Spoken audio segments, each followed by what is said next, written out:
سامعین، سیرت النبی کا یہ پروگرام آپ یعقوب علی کے ساتھ سن رہے ہیں۔ اب ذکر ہو رہا ہے پہلی بیعت عقبہ۔ ہم بتا چکے ہیں کہ نبوت کے 11ویں سال موسم حج میں یثرب کے 6 آدمیوں نے اسلام قبول کر لیا تھا اور رسول اللہ صلی اللہ علیہ وسلم سے وعدہ کیا تھا کہ اپنی قوم میں جا کر آپ صلی اللہ علیہ وسلم کی رسالت کی تبلیغ کریں گے۔ اس کا نتیجہ یہ ہوا کہ اگلے سال موسم حج آیا، یعنی ذی الحجہ 12 نبوی جولائی 621 عیسوی، تو 12 آدمی آپ صلی اللہ علیہ وسلم کی خدمت میں حاضر ہوئے۔ ان میں حضرت جابر بن عبداللہ بن رماب کو چھوڑ کر باقی 5 وہی تھے جو پچھلے سال بھی آ چکے تھے، اور ان کے علاوہ وہ 7 آدمی نئے تھے جن کے نام یہ ہیں۔ نمبر 1 معاذ بن حارث ابن افرا۔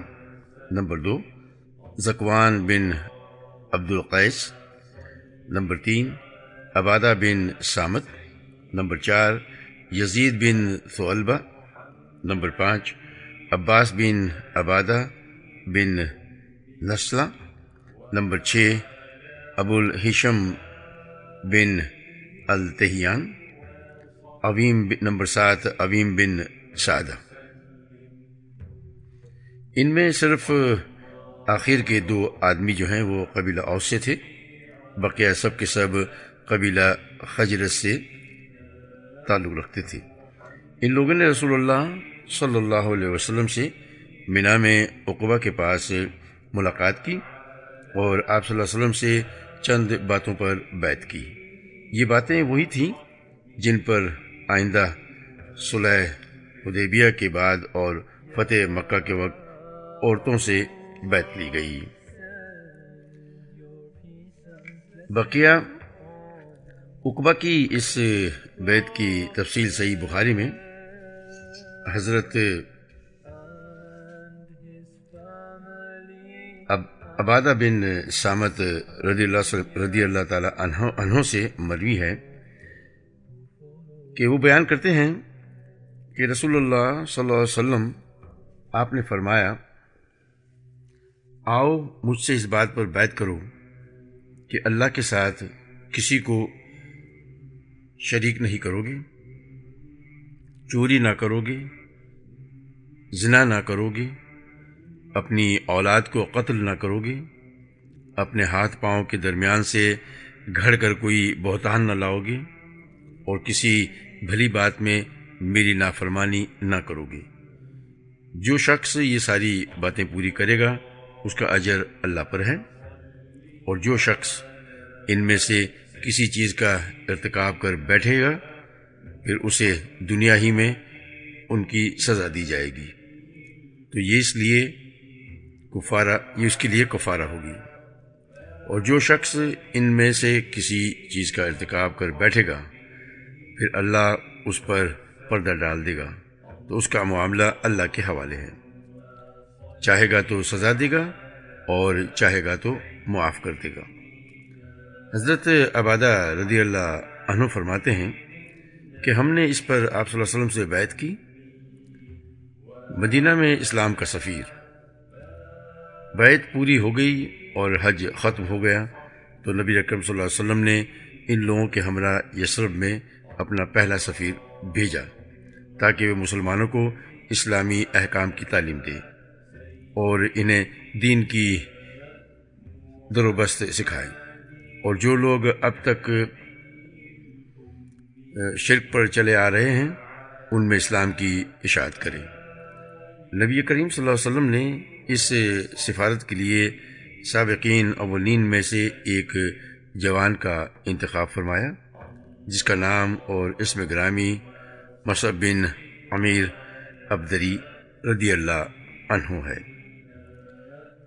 قابل رشک کامیابی، حضرت مصعب بن عمیر رضی اللہ تعالی عنہ مدینہ پہنچے تو حضرت اسد بن زرارہ کے گھر نزول فرمائے۔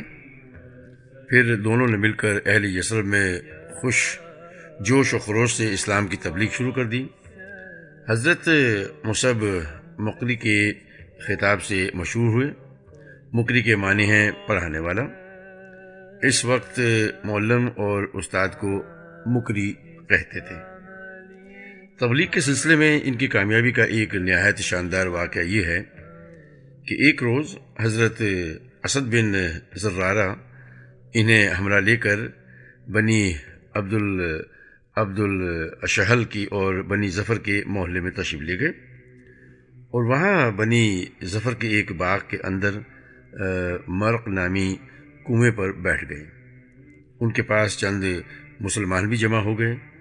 اس وقت تک بنی عبد الاشہل کے دونوں سردار یعنی حضرت سعد بن معاذ اور حضرت اسید بن خفیر مسلمان نہیں ہوئے تھے بلکہ شرک پر تھے۔ انہیں جب خبر ہوئی تو حضرت سعد نے حضرت اسید سے کہا کہ ذرا جاؤ اور ان دونوں کو جو ہمارے کمزوروں کو بیوقوف بنانے آئے ہیں ڈانٹ دو اور ہمارے محلے میں آنے سے منع کر دو، چونکہ اسد بن زرارہ میری خالہ کا لڑکا ہے، اس لیے تمہیں بھیج رہا ہوں، ورنہ یہ کام میں خود انجام دے دیتا۔ اسید رضی اللہ عنہ نے اپنا حربہ اٹھایا اور ان دونوں کے پاس پہنچے۔ حضرت اسد نے انہیں آتا دیکھ کر حضرت مصعب رضی اللہ عنہ سے کہا، یہ اپنی قوم کا سردار تمہارے پاس آ رہا ہے، اس کے بارے میں اللہ سے سچائی اختیار کرنا۔ حضرت مصعب نے کہا، اگر یہ بیٹھا تو اس سے بات کروں گا۔ اسید پہنچے تو ان کے پاس کھڑے ہو کر سخت سست کہنے لگے، بولے، تم دونوں ہمارے یہاں کیوں آئے ہو؟ ہمارے کمزوروں کو بیوقوف بناتے ہو؟ یاد رکھو، تمہیں اپنی جان کی ضرورت ہے تو ہم سے الگ ہی رہو۔ حضرت مصعب نے کہا، کیوں نہ آپ بیٹھیں اور کچھ سنیں، اگر کوئی بات پسند آ جائے تو قبول کر لیں، پسند نہ آئے تو چھوڑ دیں۔ حضرت اسید نے کہا، بات منصفانہ کہہ رہے ہو۔ اس کے بعد اپنا حربہ گاڑ کر بیٹھ گئے۔ اب حضرت مصعب رضی اللہ تعالیٰ عنہ نے اسلام کی بات شروع کی اور قرآن کی تلاوت فرمائی۔ ان کا بیان ہے کہ واللہ ہم نے حضرت اسید کے بولنے سے پہلے ہی ان کے چہرے کی چمک دمک سے ان کے اسلام کا پتہ لگا لیا۔ اس کے بعد انہوں نے زبان کھولی تو فرمایا، یہ تو بڑا عمدہ اور بہت ہی خوب تر ہے۔ تم لوگ کسی کو اس دین میں داخل کرنا چاہتے ہیں؟ اور اگر داخل کرنا چاہتے ہو تو کیا کرتے ہو؟ انہوں نے کہا، آپ غسل کر لیں، کپڑے پاک کر لیں، پھر حق کی شہادت دیں، پھر 2 رکعت نماز پڑھیں۔ انہوں نے اٹھ کر غسل کیا، کپڑے پاک کیے، کلمہ شہادت ادا کیا اور 2 رکعت نماز پڑھی۔ پھر بولے، میرے پیچھے ایک اور شخص ہے، اگر وہ تمہارا پیروکار بن جائے تو اس کی قوم کا کوئی آدمی پیچھے نہ رہے گا، اور میں اس کو ابھی تمہارے پاس بھیج رہا ہوں۔ اشارہ ان کا حضرت سعد بن معاذ رضی اللہ تعالیٰ عنہ کی طرف تھا۔ اس کے بعد حضرت اسید نے اپنا حربہ اٹھایا اور پلٹ کر حضرت سعد رضی اللہ تعالیٰ عنہ کے پاس پہنچے۔ وہ اپنی قوم کے ساتھ محفل میں تشریف فرما تھے۔ حضرت اسید کو دیکھ کر بولے، میں واللہ کہہ رہا ہوں کہ یہ شخص تمہارے پاس جو چہرہ لے کر آ رہا ہے، یہ وہ چہرہ نہیں ہے جسے لے کر گیا تھا۔ پھر جب حضرت اسید محفل کے پاس آن کھڑے ہوئے تو حضرت سعد نے ان سے دریافت کیا کہ تم نے کیا کیا؟ انہوں نے کہا، میں نے ان دونوں سے بات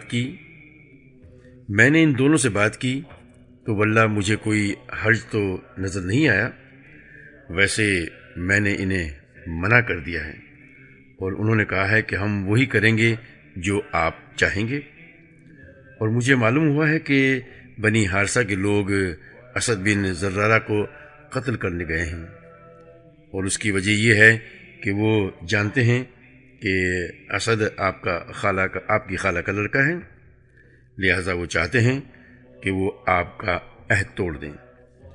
یہ سن کر سعد غصے سے بھڑک اٹھے اور اپنا نیزہ لے کر سیدھے ان دونوں کے پاس پہنچے۔ دیکھا تو دونوں اطمینان سے بیٹھے ہیں۔ سمجھ گئے کہ اسید کا منشا یہ تھا کہ آپ بھی ان کی باتیں سنیں، لیکن یہ ان کے پاس پہنچے تو کھڑے ہو کر سست کہنے لگے۔ پھر اسد بن زرارہ کو مخاطب کر کے بولے، اللہ کی قسم اے ابو الامامہ، اگر میرے اور تیرے درمیان قرابت کا معاملہ نہ ہوتا تو تم مجھ سے اس کی امید نہ رکھ سکتے تھے۔ ہمارے محلے میں آ کر ایسی حرکتیں کرتے ہو جو ہمیں گوارا نہیں۔ ادھر حضرت اسد رضی اللہ تعالیٰ عنہ نے حضرت مصعب سے پہلے ہی سے کہہ دیا تھا کہ واللہ تمہارے پاس ایک ایسا سردار آ رہا ہے جس کے پیچھے اس کی پوری قوم ہے، اگر اس نے تمہاری بات مان لی تو پھر ان میں سے کوئی بھی نہ بچھڑے گا۔ اس لیے حضرت مصعب نے حضرت سعد سے کہا، کیوں نہ آپ تشریف رکھیں اور سنیں، اگر کوئی بات پسند آ گئی تو قبول کر لیں، اور اگر پسند نہ آئی تو ہم آپ کی ناپسندیدہ بات کو آپ سے دور ہی رکھیں گے۔ حضرت سعد نے کہا، انصاف کی بات کہتے ہو۔ اس کے بعد اپنا نیزہ گاڑ کر بیٹھ گئے۔ حضرت مصعب نے ان پر اسلام پیش کیا اور قرآن کی تلاوت کی۔ ان کا بیان ہے کہ ہمیں حضرت سعد کے بولنے سے پہلے ہی ان کے چہرے کی چمک دمک سے ان کے اسلام کا پتہ لگ گیا۔ اس کے بعد انہوں نے زبان کھولی اور فرمایا، تم لوگ اسلام لاتے ہو تو کیا کرتے ہو؟ انہوں نے کہا، آپ غسل کر لیں، پھر حق کی شہادت دیں، پھر 2 رکعت نماز پڑھیں۔ حضرت سعد نے ایسا ہی کیا۔ اس کے بعد اپنا نیزہ اٹھایا اور اپنی قوم کی محفل میں تشریف لائے۔ لوگوں نے دیکھتے ہی کہا، ہم واللہ کہہ رہے ہیں کہ حضرت سعد جو چہرہ لے کر گئے تھے اس کی بجائے دوسرا ہی چہرہ لے کر پلٹے ہیں۔ پھر جب حضرت سعد رضی اللہ تعالیٰ عنہ اہل مجلس کے پاس آ کر رکے تو بولے، اے بنی عبد الاشہل، تم لوگ اپنے اندر میرا معاملہ کیسا جانتے ہو؟ انہوں نے کہا، آپ ہمارے سردار ہیں، سب سے اچھی سوجھ بوجھ کے مالک ہیں اور ہمارے سب سے بابرکت پاسبان بھی ہیں۔ انہوں نے کہا، اچھا تو سنو، اب تمہارے مردوں اور عورتوں سے میری بات چیت حرام ہے جب تک کہ تم لوگ اللہ اور اس کے رسول پر ایمان نہ لاؤ۔ ان کی اس بات کا یہ اثر ہوا کہ شام ہوتے ہوتے اس قبیلے کا کوئی بھی مرد اور کوئی بھی عورت ایسی نہ بچی جو مسلمان نہ ہو گئی ہو۔ صرف ایک آدمی جس کا نام اسیر تھا، اس کا اسلام جنگ احد تک مؤخر ہوا۔ پھر احد کے دن اس نے اسلام قبول کیا اور جنگ میں لڑتا ہوا کام آیا۔ اس نے ابھی اللہ کے لیے ایک سجدہ بھی نہ کیا تھا۔ نبی اکرم صلی اللہ علیہ وسلم نے فرمایا، اس نے تھوڑا عمل کیا اور زیادہ اجر پایا۔ سبحان اللہ۔ حضرت مصعب رضی اللہ تعالیٰ عنہ حضرت اسد بن زراری ہی کے گھر مقیم رہ کر اسلام کی تبلیغ کرتے رہے، یہاں تک کہ انصار کا کوئی گھر باقی نہ بچا جس میں چند مرد اور عورتیں مسلمان نہ ہو چکی ہوں۔ صرف بنی امیہ بن زید اور ختمہ اور وائل کے مکانات جو تھے وہ باقی رہ گئے تھے۔ مشہور شاعر ابو قیس بن اسلط انہی کا آدمی تھا اور یہ لوگ اس کی بات مانتے تھے۔ اس شاعر نے انہیں جنگ خندق جو کہ 5 ہجری تک اسلام سے روکے رکھا تھا۔ بہرحال اگلے موسم حج یعنی 13ویں سال نبوت کا موسم حج آنے سے پہلے حضرت مصعب بن عمیر رضی اللہ تعالیٰ عنہ کامیابی کی بشارتیں لے کر رسول اللہ صلی اللہ علیہ وسلم کی خدمت میں مکہ تشریف لائے، اور آپ صلی اللہ علیہ وسلم کو قبائل یثرب کے حالات، ان کی جنگی اور دفاعی صلاحیتوں اور خیر کی لیاقتوں کی تفصیلات سنائیں۔ ذکر ہم کرتے ہیں دوسری بیعت عقبہ کا۔ نبوت کے 13ویں سال موسم حج، جون کا مہینہ 622 عیسوی میں یثرب کے 70 سے زیادہ مسلمان فریضہ حج کی ادائیگی کے لیے مکہ تشریف لائے۔ یہ اپنی قوم کے مشرک حاجیوں میں شامل ہو کر آئے تھے، اور ابھی یثرب ہی میں تھے یا مکے کے راستے ہی میں تھے کہ آپس میں ایک دوسرے سے پوچھنے لگے کہ ہم کب تک رسول اللہ صلی اللہ علیہ وسلم کو یوں ہی مکے کے پہاڑوں میں چکر کاٹنے، ٹھوکریں کھاتے اور خوفزدہ کیے جاتے چھوڑے رکھیں گے۔ پھر جب یہ مسلمان مکہ پہنچ گئے تو در پردہ نبی اکرم صلی اللہ علیہ وسلم کے ساتھ سلسلہ جمعبانی شروع کی، اور آخرکار اس بات پر اتفاق کیا گیا کہ دونوں فریق ایام تشریق کے درمیانی دن 12 ذی الحجہ کو منا میں جمرہ اول یعنی جمرہ عقبہ کے پاس جو گھاٹی ہے اس میں جمع ہوں، اور یہ اجتماع رات کی تاریکی میں بالکل خفیہ طریقے پر ہو۔ آئیے اب اس تاریخی اجتماع کے احوال انصار کے ایک قائد کی زبانی سنیں کہ یہی وہ اجتماع ہے جس نے اسلام و بت پرستی کی جنگ میں رفتار زمانہ کا رخ موڑ دیا۔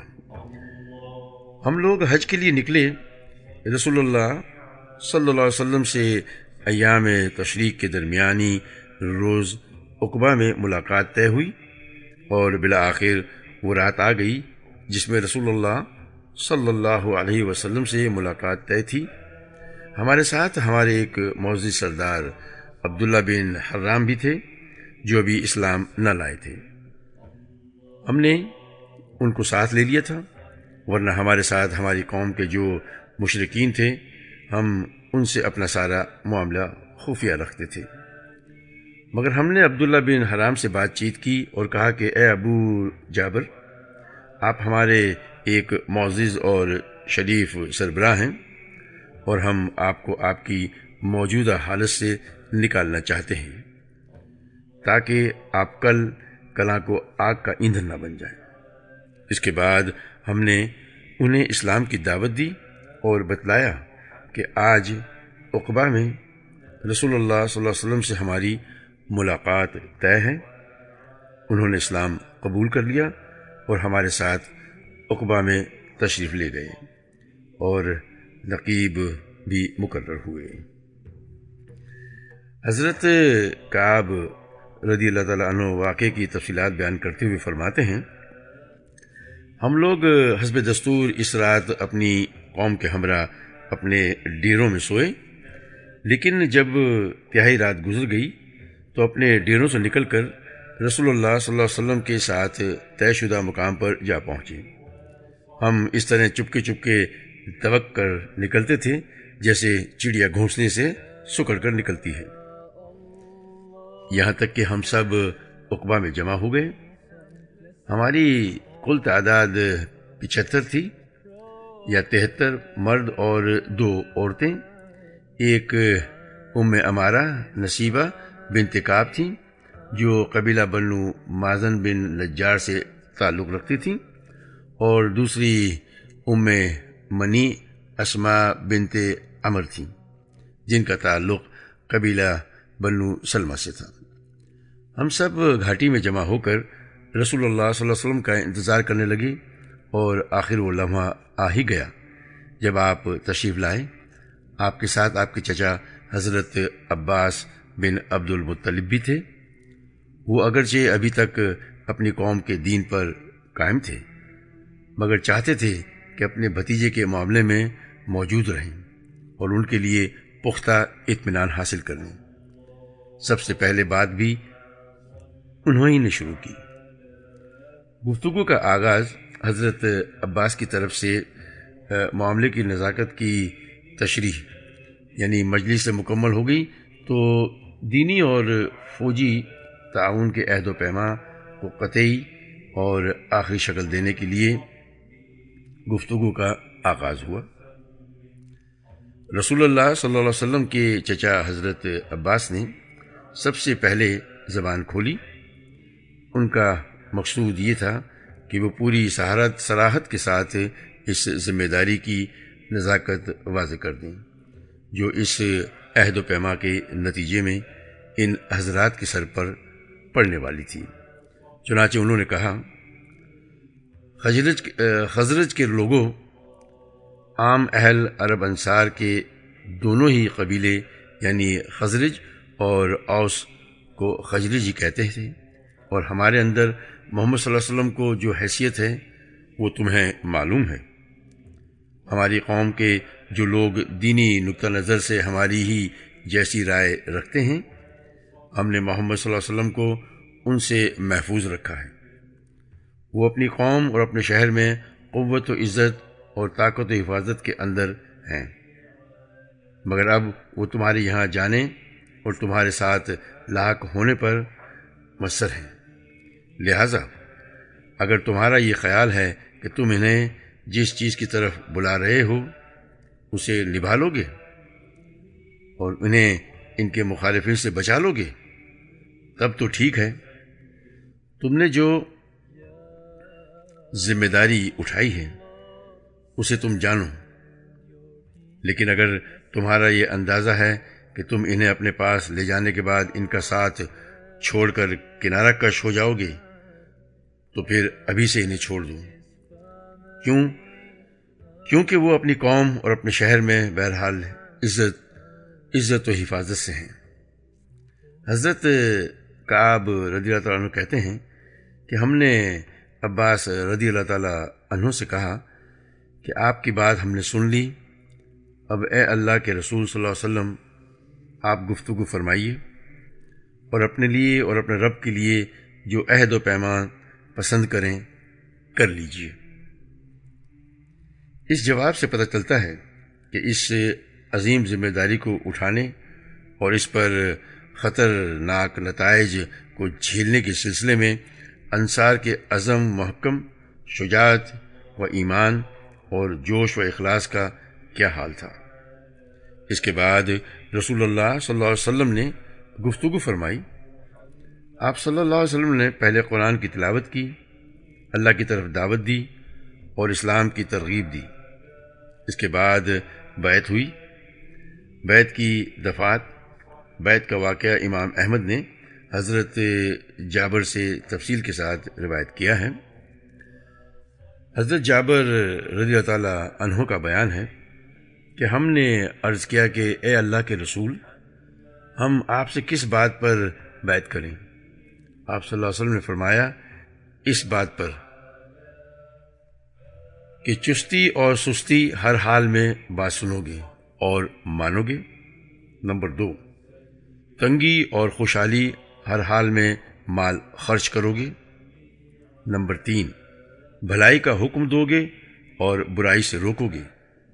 نمبر 4، اللہ کی راہ میں اٹھ کھڑے ہوگے اور اللہ کے معاملے میں کسی معاملات گر کی ملامت کی پرواہ نہ کرو گے۔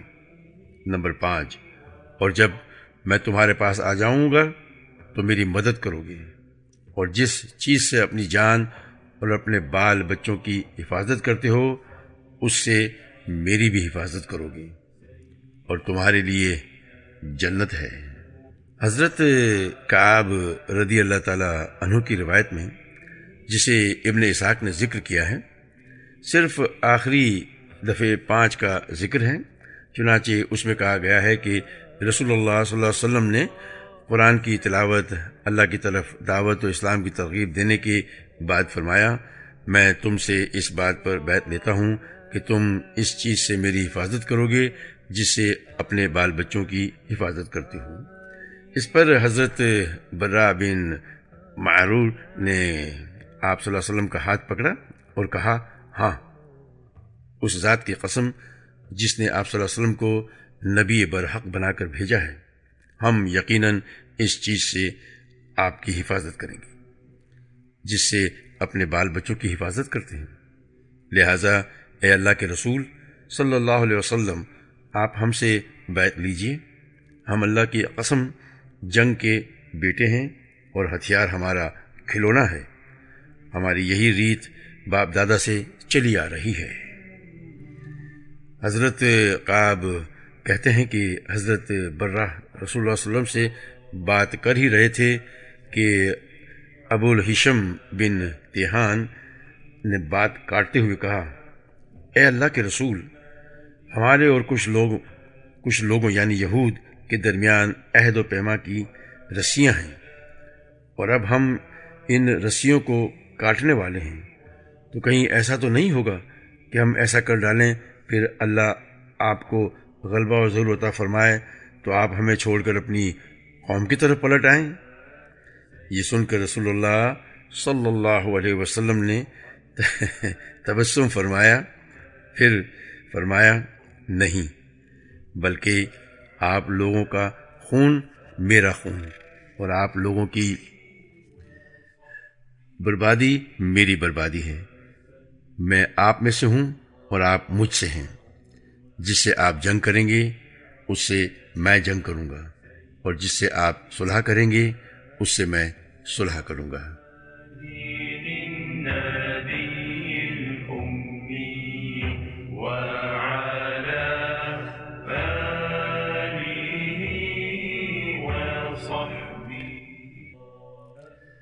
بیعت کی شرائط کے متعلق گفت و شینی جو ہے وہ مکمل ہو چکی، اور لوگوں نے بیعت شروع کرنے کا ارادہ کیا تو صف اول کے دو مسلمان جو 11 اور 12 نبوت کے ایام حج میں مسلمان ہوئے تھے، یک کے بعد دیگرے اٹھے تاکہ لوگوں کے سامنے ان کی ذمہ داری کی نزاکت اور خطرناکی کو اچھی طرح واضح کر دیں، اور یہ لوگ معاملے کے سارے پہلوؤں کو اچھی طرح سمجھ لینے کے بعد ہی بیعت کریں۔ اس سے یہ بھی پتہ لگانا تھا کہ قوم کس حد تک قربانی دینے کے لیے تیار ہے۔ ابن اسحاق کہتے ہیں کہ جب لوگ بیعت کے لیے جمع ہو گئے تو حضرت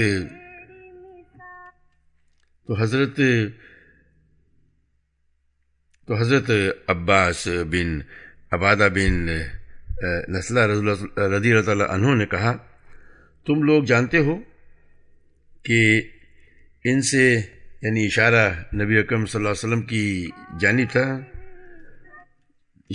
نبی اکرم صلی اللہ علیہ وسلم کی جانب تھا، کس بات پر بیعت کر رہے ہو؟ آوازیں آئیں، جی ہاں۔ حضرت عباس رضی اللہ تعالیٰ عنہ نے کہا، تم ان سے سرخ اور سیاہ لوگوں سے جنگ پر بیعت کر رہے ہو۔ اگر تمہارا یہ خیال ہو کہ جب تمہارے اموال کا صفایا کر دیا جائے گا اور تمہارے اشراف قتل کر دیے جائیں گے تو تم ان کا ساتھ چھوڑ دو گے، تو ابھی سے چھوڑ دو، کیونکہ اگر تم نے انہیں لے جانے کے بعد چھوڑ دیا تو یہ دنیا اور آخرت کی رسوائی ہوگی، اور اگر تمہارا یہ خیال ہے کہ تم مال کی تباہی اور اشراف کے قتل کے باوجود عہد نبھاؤ گے جس کی طرف تم نے انہیں بلایا ہے، تو پھر بے شک تم انہیں لے لو، کیونکہ یہ اللہ کی قسم دنیا اور آخرت کی بھلائی ہے۔ اس پر سب نے بیک آواز کہا، ہم مال کی تباہی اور اشراف کے قتل کا خطرہ مول لے کر انہیں قبول کرتے ہیں۔ ہاں اے اللہ کے رسول صلی اللہ علیہ وسلم، ہم نے یہ عہد پورا کیا تو ہمیں اس کے عوض کیا ملے گا؟ آپ صلی اللہ علیہ وسلم نے فرمایا، جنت۔ لوگوں نے عرض کی، اپنا ہاتھ پھیلائیے۔ آپ صلی اللہ علیہ وسلم نے ہاتھ پھیلایا اور لوگوں نے بیعت کی۔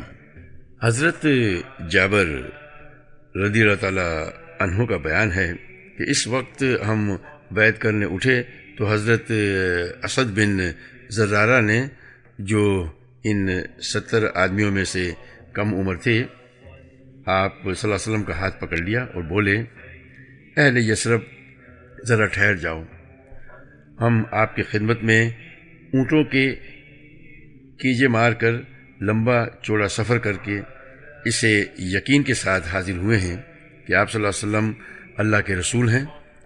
آج آپ کو یہاں سے لے جانے کے معنی ہیں سارے عرب سے دشمنی، تمہارے چیدہ سرداروں کا قتل اور تلواروں کی مار، لہذا اگر یہ سب کچھ برداشت کر سکتے ہو تب تو انہیں لے جاؤ، اور تمہارا اجر اللہ پر ہے، اور اگر تمہیں اپنی جان عزیز ہے تو انہیں ابھی سے چھوڑ دو، یہ اللہ کے نزدیک زیادہ قابل قبول اجر ہوگا۔ بیعت کی تکمیل۔ بیعت کی دفعات پہلے ہی طے ہو چکی تھی، ایک بار نزاکت کی وضاحت بھی ہو چکی تھی، اب یہ تاکید مزید ہوئی تو لوگوں نے بیک آواز کہا، اسد بن زرارہ اپنا ہاتھ ہٹاؤ، اللہ کی قسم ہم اس بیعت کو نہ چھوڑ سکتے ہیں اور نہ توڑ سکتے ہیں۔ اس جواب سے حضرت اسد رضی اللہ تعالیٰ عنہ کو اچھی طرح معلوم ہو گیا کہ قوم کس حد تک اس راہ میں جان دینے کے لیے تیار ہے۔ در حقیقت حضرت اسد بن زرارہ حضرت مصعب بن عمیر کے ساتھ مل کر مدینہ میں اسلام کے سب سے بڑے مبلغ تھے، اس لیے طبی طور پر وہی ان بیعت کنندگان کے دینی سربراہ بھی تھے، اور اسی لیے سب سے پہلے انہوں نے بیعت کی تھی۔ چنانچہ ابن اسحاق کی روایت ہے کہ بنو نجار کہتے ہیں کہ ابو امامہ اسد بن زرارہ سب سے پہلے آدمی ہیں جنہوں نے آپ صلی اللہ علیہ وسلم سے ہاتھ ملایا، اور اس کے بعد بیعت عامہ ہوئی۔ حضرت جابر رضی اللہ تعالیٰ عنہ کا بیان ہے کہ ہم لوگ ایک ایک آدمی کر کے اٹھے اور آپ صلی اللہ علیہ وسلم نے ہم سے بیعت لی اور اس کے عوض جنت کی بشارت دی۔ باقی رہیں دو عورتیں جو اس موقع پر حاضر تھیں تو ان کی بیعت صرف زبانی ہوئی، رسول اللہ صلی اللہ علیہ وسلم نے کبھی کسی اجنبی عورت سے مصافحہ نہیں کیا، یعنی ہاتھ نہیں ملایا۔ 12 نقیب۔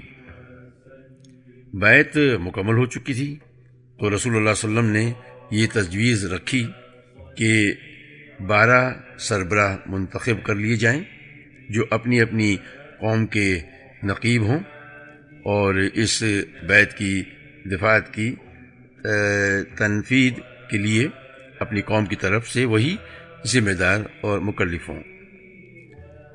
آپ کا ارشاد تھا کہ لوگ اپنے اندر سے 12 نقیب پیش کریں تاکہ وہی لوگ اپنی اپنی قوم کے معاملات کے ذمہ دار ہوں۔ آپ صلی اللہ علیہ وسلم کا اس ارشاد پر فوراً ہی نقیبوں کا انتخاب عمل میں آ گیا۔ 9 خزرج سے منتخب کیے گئے اور 3 اوس سے، جن کے نام یہ ہیں۔ خزرج کے نقبہ جو تھے وہ تھے: نمبر 1 اسد بن زرارہ بن عدس،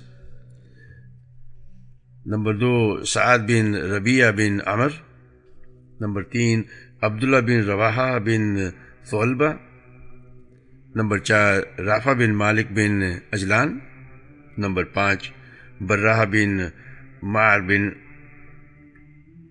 صخر، اور نمبر 6 عبداللہ بن عمر بن حرام، نمبر 7 عبادہ بن سامت بن ولیم، نمبر 8 سعد بن عبادہ بن قیس، اور نمبر 9 منظر بن عمر بن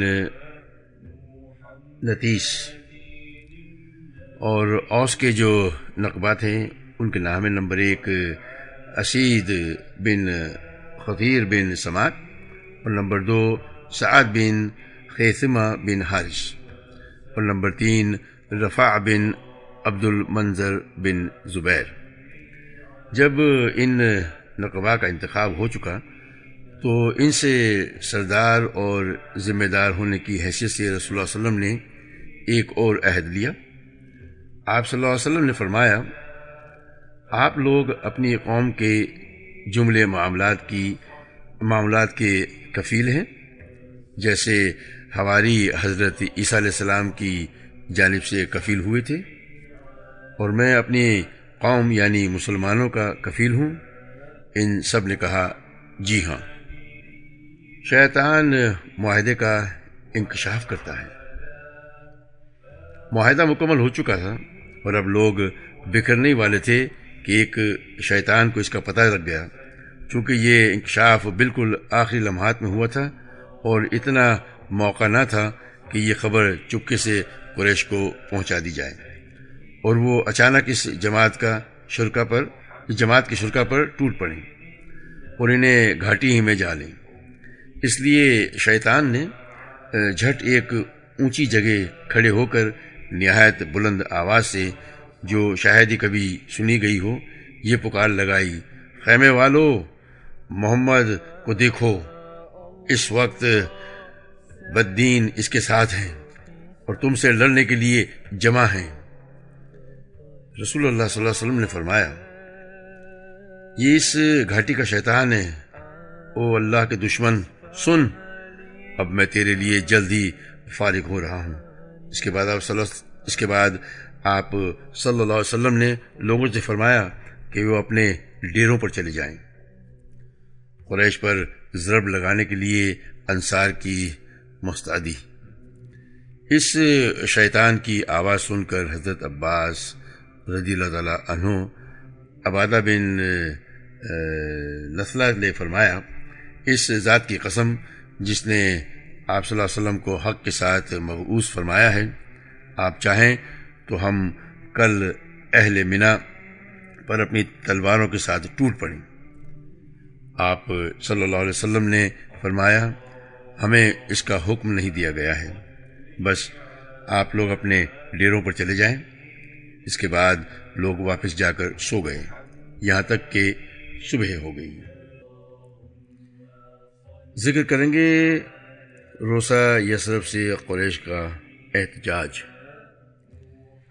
یہ خبر قریش کے کانوں تک پہنچی تو غم و عالم کی شدت سے ان کے اندر کہرام مچ گیا، کیونکہ اس جیسی بیعت کی جو نتائج ان کی جان و مال پر مرتب ہو سکتے تھے، اور اس کا انہیں اچھی طرح اندازہ تھا۔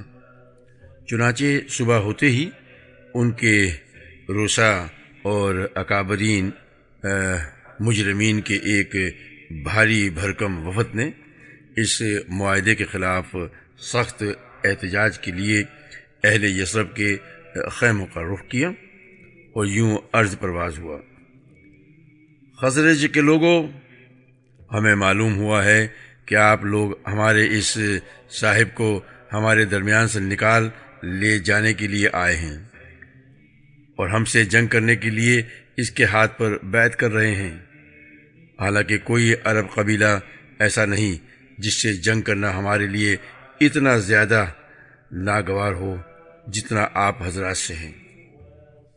لیکن چونکہ مشرکین خزرج اس بیعت کے بارے میں سرے سے کچھ جانتے ہی نہ تھے، کیونکہ یہ مکمل رازداری کے ساتھ رات کی تاریکی میں زیر عمل آئی تھی، اس لیے ان مشرکین نے اللہ کی قسم کھا کھا کر یقین دلایا کہ ایسا کچھ ہوا ہی نہیں ہے، ہم اس طرح کی کوئی بات سرے سے جانتے ہی نہیں۔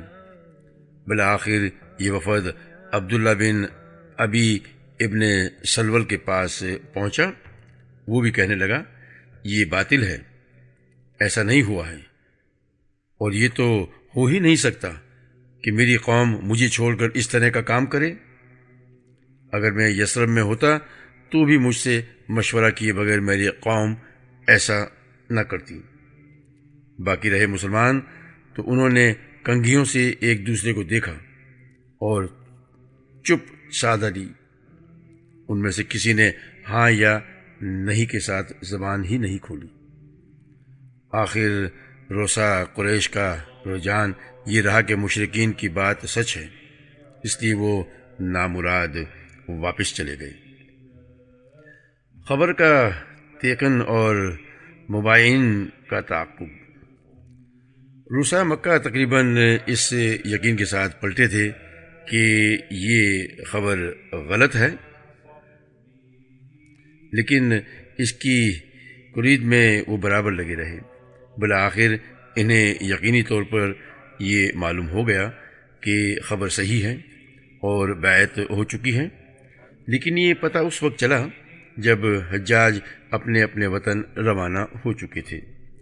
اس لیے ان کے سواروں نے تیز رفتاری سے اہل یثرب کا پیچھا کیا، لیکن موقع نکل چکا تھا۔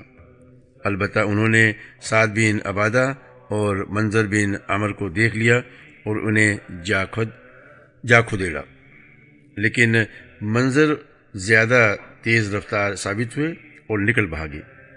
البتہ سعد بن عبادہ رضی اللہ تعالیٰ عنہ پکڑ لیے گئے اور ان کا ہاتھ گردن کے پیچھے انہیں کے کجاوے کی رسی سے باندھ دیا گیا۔ پھر انہیں مارتے پیٹتے اور بال نوچتے ہوئے مکہ لے جایا گیا، لیکن وہاں معتم بن عدی اور حارث بن حرب بن امیہ نے آ کر چھڑا دیا، کیونکہ ان دونوں کے جو قبیلے یا ان دونوں کے جو قافلے مدینے سے گزرتے تھے وہ حضرت سعد رضی اللہ عنہ ہی کی پناہ میں گزرتے تھے۔ ادھر انصار ان کی گرفتاری کے بعد باہم مشورہ کر رہے تھے کہ کیوں نہ دھاوا بول دیا جائے، مگر اتنے میں وہ دکھائی پڑ گئے۔ اس کے بعد تمام لوگ بخیریت مدینہ پہنچ گئے۔ یہی عقبہ دوسری بیعت ہے جسے بیعت عقبہ کبریٰ کہا جاتا ہے۔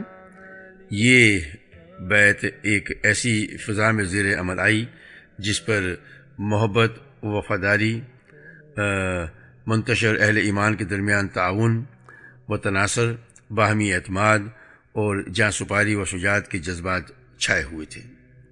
چنانچہ یثرب اہل ایمان کے دل اپنے کمزور مکی بھائیوں کی شفقت سے لبریز تھے۔ ان کے اندر ان بھائیوں کی حمایت کا جوش تھا اور ان پر ظلم کرنے والوں کے خلاف غم و غصہ تھا۔ ان کے سینے اپنے اس بھائی کی محبت سے سرشار تھے جسے دیکھے بغیر محض اللہ فی اللہ اپنا بھائی قرار دے لیا تھا، اور یہ جذبات و احساسات محض کسی عارضی کشش کا نتیجہ نہ تھے جو دن گزرنے کے ساتھ ساتھ ختم ہو جاتی ہے، بلکہ اس کا منبع ایمان باللہ، ایمان بالرسول اور ایمان بالکتاب تھا، یعنی وہ ایمان جو ظلم و عدوان کی کسی بڑی سے بڑی قوت کے ساتھ سرنگوں نہیں ہوتا، وہ ایمان کہ جب اس کی بات بہاری چلتی ہے تو عقیدہ عمل میں عجائبات کا ظہور ہوتا ہے۔ اسی ایمان کی بدولت مسلمانوں نے صفات زمانہ پر ایسے ایسے کارنامے ثبت کیے اور ایسے ایسے آثار و نشانات چھوڑے کہ ان کی نظیر سے ماضی و حاضر خالی ہیں، اور غالباً مستقبل بھی خالی ہی رہے گا۔